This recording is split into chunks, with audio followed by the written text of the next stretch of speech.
अस्सलाम वालेकुम, सच न्यूज के साथ मैं हूं अरसलान खोखर और मैं हूं महानूर मेराज। हेडलाइंस आपने जानी। आगाज करेंगे इस दुआ के साथ। तमाम तारीफ उस अल्लाह के लिए जिसने हमारे लिए आसानियां पैदा की। ए हमारे रब, हजरत मोहम्मद सल्लल्लाहु अलैहि वसल्लम के सदके हमें हर तरह की आफात से महफूज रख। आमीन सुबावी। बैनुल सूबाई वज़राए तालीम कॉन्फ्रेंस में कोरोना की दूसरी लहर के बावजूद तालीमी इदारे खुले रखने का फैसला किया गया है। शफकत महमूद की जेर सदारत बैनुल सूबाई वज़राए तालीम कॉन्फ्रेंस, तालीमी इदारे खुले रखने का फैसला।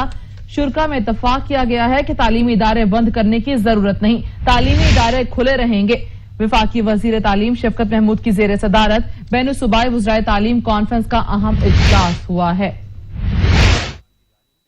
वफाकी वजीर तालीम शफकत महमूद की सदारत में बैनुल सूबाई वज़राए तालीम कॉन्फ्रेंस की अहम बैठक। चारों सूबाई और आजाद कश्मीर और गिलगित बल्तिस्तान के वज़राए तालीम और आला हुक्काम ने वीडियो लिंक के जरिए शिरकत की। वज़राए तालीम कॉन्फ्रेंस में 3 नुकाती एजेंडे, कोरोना की सूरत हाल, मौसम सरमा की तातीलात और तालीमी साल अप्रैल से अगस्त मुंतकिल करने पर मुशावरत हुई। वज़राए तालीम कॉन्फ्रेंस में तालीमी इदारे खुले रखने का बड़ा फैसला किया गया। शुरा ने इत्तफाक किया कि मौजूदा सूरत हाल में तालीमी इदारों को बंद करने की जरूरत नहीं। तालीमी साल अप्रैल के बजाय अगस्त से शुरू करने पर कोई हतमी फैसला न हो सका। शुरा ने मौसम सरमा की तातीलात मामूल से कम करने, आइंदा इजलास दिसंबर के पहले हफ्ते में बुलाने और इसमें तालीमी साल बढ़ाने से मुताल्लिक मजीद गुफ्तगू पर भी इत्तफाक किया है। अलमदार बलोच, सच न्यूज, इस्लामाबाद। खबरें होंगी ब्रेक के बाद, हमारे साथ रहिएगा। वजीर आजम इमरान खान की जानिब से इत्तेहादी जमातों को ज़ोराना मुस्लिम लीग काफ नहीं आई। वजीर आजम मौजूदा सियासी सूरत हाल पर इत्तेहादियों को एतमाद में लिया। अपोजिशन की तहरीक और हुकूमत मुखालिफ बयानिए पर भी मुशावरत हुई। ज़ोहराने में विफाकी वज़रा और PTI की आला क़यादत ने शिरकत की है। वज़ीर आज़म इमरान खान की जानिब से इत्तेहादी जमातों को ज़ोहराना मुस्लिम लीग काफ न आई। वज़ीर आज़म मौजूदा सियासी सूरत हाल पर इत्तेहादियों को एतमाद में लिया। अपोजिशन की तहरीक और हुकूमत मुखालिफ बयानिए पर भी मुशावरत की गई। सिर्फ खाना खाने नहीं जा सकते, मुस्लिम लीग काफ की क़यादत का फैसला। चौधरी शुजात बीमार हैं, वज़ीर आज़म ने राबता भी नहीं किया। वज़ीर आज़म लाहौर आते हैं तो काफ लीग को किसी मामले में एतमाद में नहीं लेते। ये पार्टी का फैसला है कि वज़ीर आज़म के ज़ोहराने में नहीं जाना। तारिक बशीर चीमा ने कहा, मुस्लिम लीग काफ की क़यादत के तहफ़्फ़ुज़ात का अज़ाला नहीं किया गया। मुशावरत की जाती है, न ही किसी फैसले पर एतमाद में लिया जाता है। हर हफ्ते लाहौर आते हैं, कभी काफ लीग को मुशावरत में शरीक नहीं किया। गुज़िश्ता 2 हफ्तों के दौरान बस अड्डों, गाड़ियों को चेक किया गया। महकमा ट्रांसपोर्ट जब काफ लीग वज़ीर आज़म के लिए अहम नहीं तो फिर ज़ोहराने में जाकर करना ही क्या है। हम किसानों के साथ खड़े हैं, उनके मफाद का तहफ़्फ़ुज़ हमें ही करना है। हुकूमत ने किसानों के बारे में पॉलिसी दुरुस्त नहीं बनाई। Chairman peoples party Bilawal Bhutto Zardari ने कहा, इमरान खान आप सूबा बनाने की बात पर बहुत देर से आए, आप अब भी सोच रहे हो। ये हमारा नारा नहीं है, ये हमारा मंशूर है। बड़े बड़े लोगों को एमनेस्टी देकर मईशत तरक्की नहीं कर सकती। इमरान कहता है वो सोच रहा है, सिलेक्टेड सोच सकता है, ये भी बड़ा खबर है, मगर वो सोच रहा है। इमरान सोच रहा है कि मैं अब बुरी सूबा बनाऊंगा। इमरान तू बहुत देर इस बात पे आ गए हो। सदर जरदारी साहब ने हमें 2009 में तो बुरी सूबा दे दिया था, वजीर आला मुंतखब कर लिया था, असेंबली दिलवा दिया था। आप अभी तक सोच रहे हो, गिलगित बल्तिस्तान को सूबा चाहिए। और जैसे पाकिस्तान पीपल्स पार्टी ने जब पूरे पाकिस्तान सरजमीन बेआइन था, हमने 1973 का आइन दिलवाया। आज गिलगित बल्तिस्तान सरजमीन बेआइन है और पाकिस्तान पीपल्स पार्टी गिलगित बल्तिस्तान के अवाम को आईनी हकूक दिलवाएंगे। पार्टी छोड़ने वालों का घेराव करना है, उन्हें वोट नहीं देना। मुस्लिम लीग नून की नायब सदर मरीम नवाज ने बड़ा ऐलान कर दिया। कहा, एक जाली वजीर आजम सूबा गिलगित बल्तिस्तान का ऐलान करके चला गया। आप लोगों की आवाज बनकर दिखाऊंगी। पाकिस्तान की सियासत अब बदल गई है। अपने हक के लिए खड़ा ना हो सके वो कभी अवाम के हक के लिए खड़ा नहीं होगा। मेरे साथ एक वादा करो कि पार्टियां छोड़ने वाले लोटों को वोट नहीं दोगे। जो लोग मुश्किल हालात में अपनी पार्टी के साथ खड़े रहे, अपनी वफादारी को बेचे ना, आर्मी चीफ से बोस्निया के प्रेसिडेंसी चेयरमैन ने मुलाकात की। DGISPR के मुताबिक बामी दिलचस्पी इलाकाई सिक्योरिटी पर गुफ्तगू की गई। ब्रादर मुल्क बोस्निया हर्जेगोविना के साथ ताल्लुकात को बहुत अहमियत देते हैं, आर्मी चीफ ने इस मुलाकात में वाज़ेह किया। आर्मी चीफ से बोस्निया के प्रेसिडेंसी चेयरमैन की मुलाकात हुई है। DGISPR के मुताबिक बाहमी दिलचस्पी इलाकाई सिक्योरिटी पर गुफ्तगू की गई। आर्मी चीफ ने कहा कि ब्रदर मुल्क बोस्निया के साथ ताल्लुकात को बहुत अहमियत देते हैं। गिलगित बल्तिस्तान के आम इंतखाबात में 10 रोज बाकी, सियासी गहमा गहमी उरूज पर पहुंच गए। वोटर्स को मुतारिक करने के लिए पीपल्स पार्टी तहरीक इंसाफ के बाद नून लीग भी महाज पर पहुंच गई। मरियम नवाज ने पहला पिंडाल भी सजा लिया। इंसदाद दहशतगर्दी अदालत ने साबिक वजीर आजम मियां नवाज शरीफ के खिलाफ इक़दाम कत्ल का मुकदमा खारिज कर दिया। इस्लामाबाद की इंसदाद दहशतगर्दी अदालत में नवाज शरीफ के खिलाफ इक़दाम कत्ल के मुकदमे का फैसला सुना दिया गया। ATC के जज राजा जवाद अब्बास ने महफूज फैसला सुनाया। तहरीक इंसाफ के रहनुमा शाह महमूद कुरैशी ने 2014 के धरनों के दौरान नवाज शरीफ के खिलाफ इक़दाम कत्ल का मुकदमा दायर किया था। ताहम इंसदादी दहशतगर्दी अदालत ने नवाज शरीफ का नाम मुकदमे से खारिज करने का हुक्म सुना दिया, जबकि साबिक वजीर दाखिला चौधरी निसार के खिलाफ भी मुकदमा खारिज कर दिया गया है।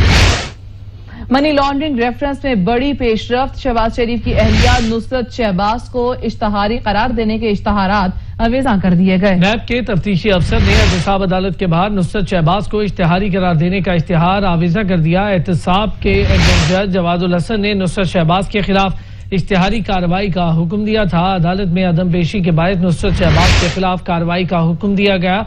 नोटिस में कहा गया नुसरत शहबाज के नाकाबिले जमानत वारंट गिरफ्तारी जारी किए गए, उसके बावजूद वो गिरफ्तार नहीं हुई। अदालत ने नुसरत शहबाज की मनकूला और गैर मनकूला जायदाद की तफसीलात तलब की हैं। अदालत ने नुसरत शहबाज की हाजिरी से मुस्तकिल इस्तिस्ना की दरख्वास्त मुस्तरद कर दी है।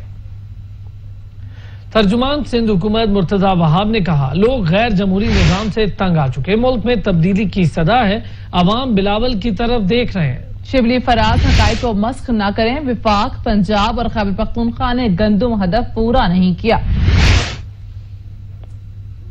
MQM पाकिस्तान के रहनुमा कंवर नवीद जमील ने कहा कि वल्दियाती इदारों को इख्तियार नहीं दिए जा रहे। मुशावरती अंजुमन का चेयरमैन मेयर होगा। तमाम अथॉरिटीज को जमा करने के लिए एक मुशावरती अंजुमन बनाई है। कराची और बाकी तमाम शहरों में मुख्तलिफ अथॉरिटीज काम कर रही हैं। सूबाई हुकूमत विफाक से मिलने वाले फंड्स का 40% बल्दियाती सतह पर देने की पाबंद होगी। लाहौर हाईकोर्ट ने स्मोक केस में DC लाहौर और DGPDMA को कल तलब कर लिया। जस्टिस शाहिद करीम ने हुक्म दिया, लाहौर के गिरदोनवा में फसलों की बाकियात को आग लगाने के वाकयात दोबारा न हो और धुआं छोड़ने वाली गाड़ियां सड़कों पर नजर न आए। लाहौर हाईकोर्ट में स्मोक के तदारुक के लिए केस की समाअत हुई। जुडिशल वाटर कमीशन के chairman justice retired Ali Akbar Qureshi ने रिपोर्ट हाईकोर्ट में जमा करा दी। रिपोर्ट में कहा गया कि गाड़ियों के धुएं से शहर में स्मोक बढ़ रही है। हाईकोर्ट के हुक्म की रोशनी में 2 नवंबर को स्मोक से मुतालिक मीटिंग की गई। ट्रैफिक पुलिस ने शहर में मुख्तलिफ मकामात पर तजावुजात की निशानदही की, जिनकी वजह से ट्रैफिक की रवानी में रुकावट और स्मोक पैदा होती है। एहतसाब अदालत में बाग इब्न कासिम की जमीन की गैर कानूनी अलॉटमेंट केस में मलिक रियाज, जैन मलिक, अली रियाज अदालत पेश न हुए। बहरिया टाउन गैलेक्सी इंटरनेशनल को भेजे गए नोटिस की तामील भी नहीं हो सकी। केस की समाअत एहतसाब अदालत के जज मोहम्मद बशीर ने की। मलिक रियाज, अली रियाज मलिक की अदालत हाजिरी से 1 रोज की इस्तिस्ना की दरख्वास्त दायर की गई। समाअत के दौरान रेफरेंस में शरीक मुलजिम डॉक्टर डिनशा की मेडिकल रिपोर्ट अदालत में जमा करवाई गई, जिसमें कहा गया मुलजिम डॉक्टर डिनशा बीमारी के बायस हॉस्पिटल में दाखिल हैं। अदालत ने मुलजिमान की हाजिरी से इस्तिस्ना की दरख्वास्तें मंजूर करते हुए समाअत 7 नवंबर तक मुलतवी कर दी। खबरें होंगी ब्रेक के बाद, हमारे साथ रहिएगा। मीरपुर के इलाके जातला में कार स्कूल वैन से टकराकर नहर में जा गिरी। हादसे में 2 खवातीन जाँ बहक हो गयी, जबकि 2 मर्द शदीद जख्मी हुए हैं। मीरपुर के इलाके जातला में कार स्कूल वैन से टकराकर नहर में जा गिरी। हादसे के नतीजे में 2 खवातीन जाँ बहक, जबकि 2 मर्द शदीद जख्मी हुए हैं। एहतियाती तदाबीर में गफलत से कोरोना फिर बेकाबू हो गया। मजीद 26 अफराद जाँ बहक हो गए। 1302 नए केसेस रिपोर्ट हुए। वायरस के फाल केसेस की तादाद बढ़कर 15,317 तक जा पहुंची है। कोरोना वायरस की तबाहकारियां SP स्पेशल सिक्योरिटी यूनिट राजा अरशद कोरोना वायरस की वजह से इंतकाल कर गए। कोरोना से जंग में फ्रंटलाइन फोर्स के 19 अफसरान और एहलकार अपनी जान कुर्बान कर चुके हैं। डेरा इस्माइल खान में मुजाहिदीन ने नौजवान के अगवा के खिलाफ एहतजाज करते हुए इंडस हाईवे ब्लॉक कर दिया। मुजाहिदीन ने धमकी दी कि नौजवान की बाजियाबी पर एहतजाज जारी रहेगा। मोहसिन अब्बास को गुज़िश्ता रोज तहसील पुरवाका के इलाके घौसर से अगवा किया गया। मोहसिन के वालिद का कहना है, हमारी किसी के साथ कोई जाती दुश्मनी या लेन देन नहीं, पहले भी हमारे घर से एक अगवा बराए तावान किया गया था, अब मेरे बेटे को अगवा कर लिया गया है। सिंध हाई कोर्ट ने आरजू के मुबैना अगवा केस में लड़की की उम्र के तयन के लिए मेडिकल बोर्ड बनाने का हुक्म दे दिया है। वफाकी वजीर बराए साइंस इंसानी हुकूक शीरी मजारी ने भी केस में फरीक बनने के लिए सिंध हाई कोर्ट से रुजू कर लिया है। खबर दें आपको कि वफाकी वजीर बराए इंसानी हुकूक शीरी मजारी ने भी केस में फरीक बनने के लिए सिंध हाई कोर्ट से रुजू कर लिया। कराची में चोरी डकैती और राजनी की वारदातें थम न सकी। मुख्तलिफ हादसात में एक शख्स जाँ के एक जख्मी हो गया। खातून स्ट्रीट क्रिमिनल्स के हाथों लुट गई। मुकद्दस मकामात भी वारदातों से महफूज न रह सके।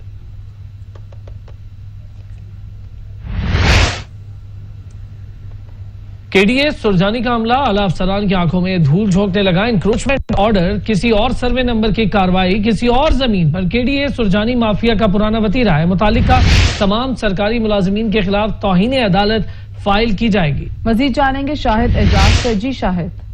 जब बिल्कुल केडीए सुरजानी का हमला जो है आला अफसरान की आंखों में धूल झोंकने लगा। इंक्रोचमेंट ऑर्डर किसी और दूसरे नंबर पर जो है कार्रवाई से जमीन पर केडीए सुरजानी माफिया का पुराना तरीका है। आला की ऑर्डर्स में यूज ऑर्डर है। चीफ इंजीनियर में जो एक्शन मौसम रजा कनाल शेख नजर साजिद और साजिद सुरजानी के जो अमले ने जो हर कोई की मुतालका सरकारी मुलाजिम को कहने अदालत में फाइल की गई थी। भारतीय कोऑपरेटिव सोसाइटी में जो नई अदालत के मामले के अहकाम की बावजूद चढ़ाई कर दी गई। इसके ऑर्डर के मुतासिर 29 और 99 मौजूद ही नहीं थी, लेकिन कार्रवाई मुफ्ता फौरी के लिए जो सूबे की चेयरमैन कोऑपरेटिव सोसाइटी का कहना है केडीए की गैर कानूनी इकदाम के खिलाफ जो तहसील अदालत की दरख्वास्त लगाई गई है। इसके अलावा डीजी केडीए बेबस नजर आ रहे हैं, उनसे मादर अफसरान मनमानी कर रहे हैं और इदारे की बदनामी का बाइस बन रहे हैं। जी शुक्रिया शाहिद एजाज, तफसीलात से आगाह कर रहे थे। खबरें होंगी ब्रेक के बाद, हमारे साथ रहिएगा। वफाकी दारुल हुकूमत में भी सर्दी की शिद्दत में इजाफे के साथ गैस लोड शेडिंग का बहरान शदीद हो गया। मजीद जानेंगे सहरिश खान से। जी सहरिश। जी बिल्कुल, इस्लामाबाद में मौसम बदल रहा है और अभी यहाँ पर सर्दी की शिद्दत में ज़्यादा इजाफा भी नहीं हुआ, लेकिन इससे पहले ही इस्लामाबाद के मुख्तलिफ इलाकों के अंदर मुख्तलिफ सेक्टर्स के अंदर गैस की जो लोड शेडिंग है वो शुरू हो चुकी है। इनके अंदर इस्लामाबाद इनके G6 सेक्टर, I8 और I10, इसके अलावा सुहान और PWD और मुख्तलिफ इलाके इनमें शामिल हैं। हम खुद इस वक्त सुहान के एक फैमिली के साथ मौजूद हैं और यहाँ पर इनसे जानते हैं यहाँ पर गैस का प्रेशर ये लोग क्या देख रहे हैं और कितनी ज़्यादा परेशानी होती है यहाँ पे गैस लोड शेडिंग होने की वजह से। बताइएगा, गैस लोड शेडिंग किस किस वक्त में ज्यादा होती है, सुबह के औकात में, शाम के औकात में? बिल्कुल, शाम को तो बिल्कुल ही नहीं होती। 5:30 बजे के बाद, मगरिब की अजान के बाद कि हम रोटी बनाएं बच्चों के लिए, घर वाले वापस आते हैं काम से, बिल्कुल ही गैस नहीं होती। गैस जवाब दे जाती है। रात को बच्चे उठते हैं दूध के लिए या गर्म पानी के लिए तो बिल्कुल भी गैस नहीं होती। सुबह तो बिल्कुल ही नहीं होती। नहाना होता है, बच्चों ने स्कूल जाना होता है, बच्चों के लिए नाश्ता तैयार करना होता है, लेकिन बिल्कुल ही गैस नहीं होती। जी बिल्कुल बिल्कुल, यहाँ पर गैस नहीं होती। खासतौर पे सुबह के औकात में, शाम के औकात में गैस की लोड शेडिंग बहुत ज़्यादा हो रही है। ये भी बताते चलूँ कि इस्लामाबाद में आमतौर पे हर साल ही अभी सर्दी का मौसम प्रॉपर शुरू नहीं होता, अगस्त का महीना एंड पर आता है और साथ ही मुख्तलिफ इलाकों के अंदर गैस की लोड शेडिंग होना एक आम मामूल की बात है। शहरियों का यही कहना है कि इंतजामिया और हुकूमत इस मामले की तरफ तवज्जो दे। गर्मियों में बिजली की लोड शेडिंग से तंग आए हुए होते हैं और अभी सर्दियाँ शुरू भी नहीं होती कि गैस का जो लोड शेडिंग है वो शुरू हो जाती है। तो फौरी तौर पर इस बहरान को, इस मामले को हल किया जाए ताकि लोगों को रिलीफ मिल सके। जी सही, बहुत शुक्रिया सहरिश खान। पेशावर के शहरियों को भी सर्दियों से कबल ही गैस लोड शेडिंग का सामना है। घरों में चूल्हे ठंडे पड़ गए हैं। अदनान शाहिद हमारे साथ मौजूद है, उनसे जानेंगे। अदनान बताइएगा।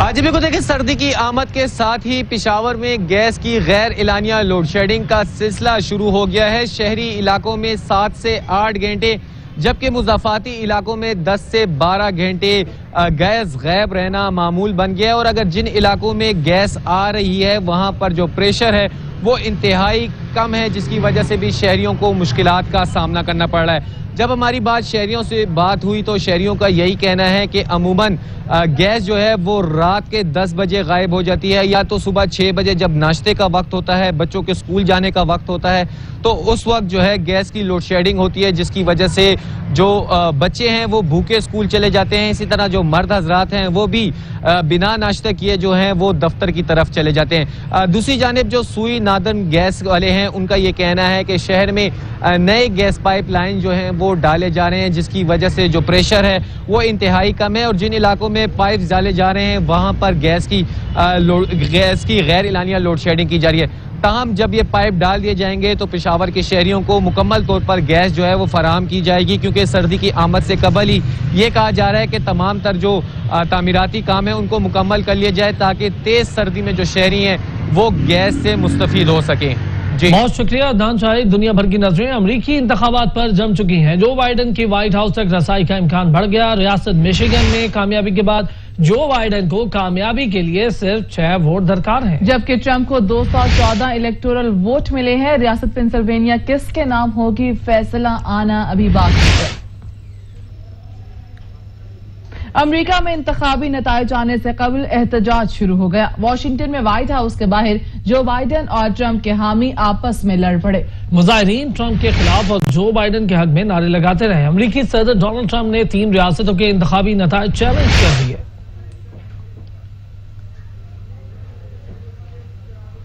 अमेरिका का नया सदर कौन होगा, फैसले की घड़ी आन पहुंची। जो बाइडन जीत के इंतहाई करीब पहुंच गए। 7 करोड़ वोट लेने वाले पहले अमेरिकी सदारती उम्मीदवार बन गए। रिकॉर्ड वोट हासिल करके तमाम सपोर्टर्स का शुक्रिया अदा किया। अमेरिका का नया सदर कौन होगा, फैसले की घड़ी आ गई। जो बाइडन जीत के इंतहाई करीब पहुंच गए हैं। उन्होंने 7 करोड़ वोट लिए हैं और 7 करोड़ वोट लेने वाले वो पहले अमेरिकी सदारती उम्मीदवार बने हैं। रिकॉर्ड वोट हासिल करने पर तमाम सपोर्टर्स का शुक्रिया भी अदा किया है जो बाइडन ने। मौत भी रिपब्लिकन उम्मीदवार को रियासती असम्बली का रुकन बनने से रोक न सकी। अमेरिका में रियासती नुमाइंदगान के इलेक्शन में हैरत अंगेज तौर पर इस बार एक मुर्दा शख्स भी नशिस्त जीतने में कामयाब हो गया। अमेरिकी इंतखाबात के दिलचस्प नतीजे का ऐलान हो गया। मौत भी रिपब्लिकन उम्मीदवार को रियासती असम्बली का रुकन बनने से रोक न पाई। शुमाली डेकोटा में कानून साज असम्बली के इलेक्शन में डेविड एंडेल कामयाब करार पाए, जबकि 55 साल उम्मीदवार 5 अक्टूबर को कोरोना वायरस का शिकार बने थे। मजलूम फलस्तीनियों पर जाबिर सेहूनी हुकूमत के जुल्म जबर का सिलसिला जारी है। सेहूनी दहशतगर्दों ने फलस्तीन के गरब उर्दन के इलाके में एक फलस्तीनी नौजवान को गोली मारकर शहीद कर दिया। सेहूनी दहशतगर्दों की रियासती दहशतगर्दी जारी है। काबिज इसराइली फौज ने नाबुलस शहर में एक फलस्तीनी नौजवान से जीने का हक छीन लिया। गासिब सेहूनी हुकूमत ने मगरबी किनारे और गजा की तमाम गुजरगाहों को कोरोना के बहाने बंद कर दिया है और वो इस वबाई बीमारी को अपने सियासी मकासद के लिए इस्तेमाल करने की कोशिश कर रही है। काबिज इसराइल की फालतू फौज मुख्तलिफ हेले बहानों से बेबस फलस्तीनियों को जख्मी और गिरफ्तार करती है। बुलेटिन में अब तक के लिए इतना ही। कुछ ही देर में हाजिर होंगे हेडलाइंस के साथ। देखते रहिए सच।